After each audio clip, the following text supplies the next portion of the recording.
Conhecimento do futuro. Livro dos Espíritos 868. O futuro pode ser revelado ao homem? Em princípio, o futuro é desconhecido e apenas em casos raros ou excepcionais Deus permite que seja revelado. Do livro As Leis Morais de Rodolfo Caligares, capítulo Conhecimento do Futuro. Essa possibilidade, se bem que muito relativa, existe sim. As pessoas trazem ao nascerem certas tendências, aptidões e qualidades, cujas manifestações mais ou menos evidentes permitem prever, até certo ponto, o que serão ou farão na vida. Grande parte de nossa sorte futura não está, nem poderia estar, delineada, assemelhando-se a páginas em branco de um livro parcialmente anotado. É que, se todo acontecimento tem uma causa, cada causa produz determinado efeito. Os acontecimentos próximos de nossa existência vão depender do que estivermos fazendo agora, com as modificações provocadas por aquilo que vamos fazendo de instante a instante. Livro dos Espíritos 869. Com que objetivo o futuro é oculto ao homem?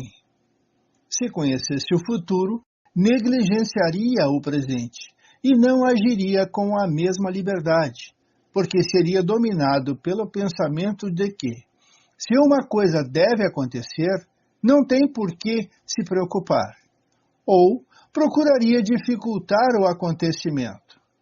Deus quis que assim fosse para que cada um cooperasse no cumprimento das coisas, até mesmo daquelas a que gostaria de se opor. Assim, prepara tu mesmo, frequentemente sem desconfiar disso, os acontecimentos que sucederão no curso de tua vida. Revista Espírita, janeiro 1861, capítulo Ensinamento Espontâneo dos Espíritos. Com efeito, o futuro nos é ocultado por uma lei sábia da providência, considerando-se que tal conhecimento prejudicaria o nosso livre-arbítrio, levando-nos a negligenciar o presente pelo futuro.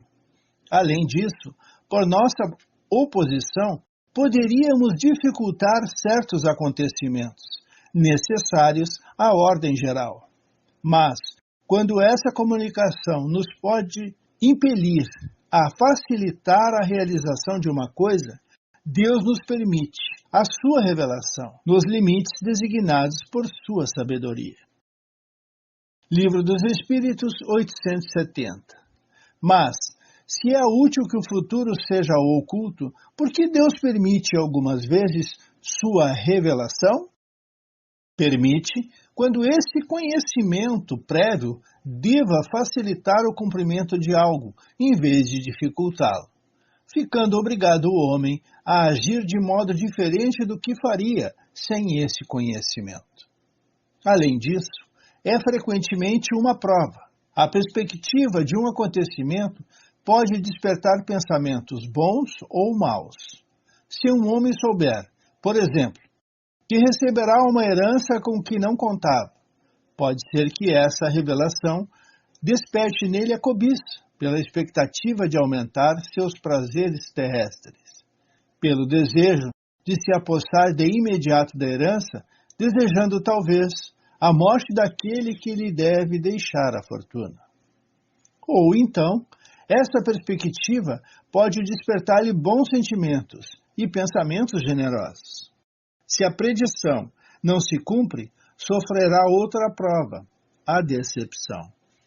Mas ele não terá, por isso, mérito ou demérito pelos pensamentos bons ou maus que a expectativa do acontecimento ocasionou.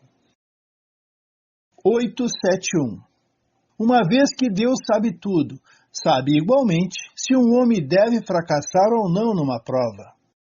Nesse caso, qual é a necessidade dessa prova? Que nada acrescentará ao que Deus já sabe a respeito desse homem?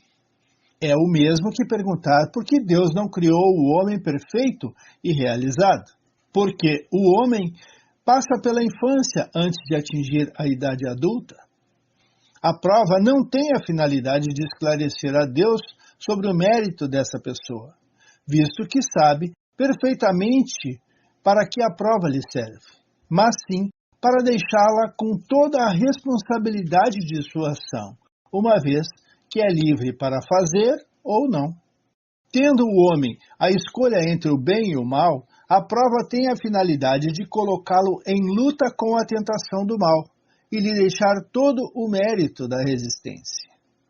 Embora saiba muito bem, antecipadamente, se triunfará ou não, Deus não pode, em sua justiça, puni-lo nem recompensá-lo por um ato que ainda não foi praticado.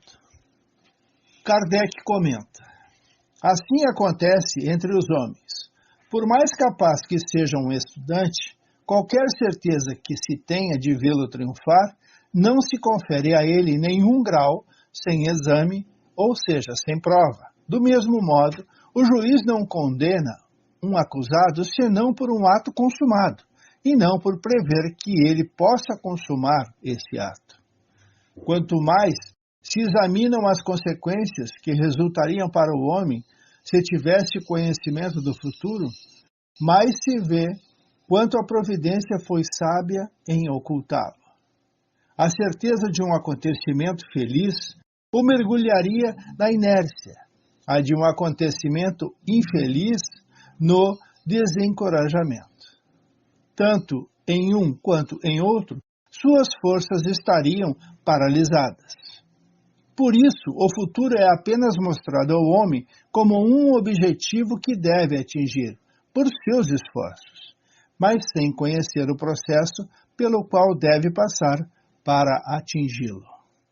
O conhecimento de todos os incidentes do caminho lhe diminuiriam a iniciativa e o uso do seu livre-arbítrio. Ele se deixaria levar pela fatalidade dos acontecimentos, sem exercer suas aptidões. Quando o sucesso de uma coisa é assegurado, ninguém mais se preocupa com ela. Ficamos por aqui, agradecidos e pedindo sempre Jesus esteja conosco.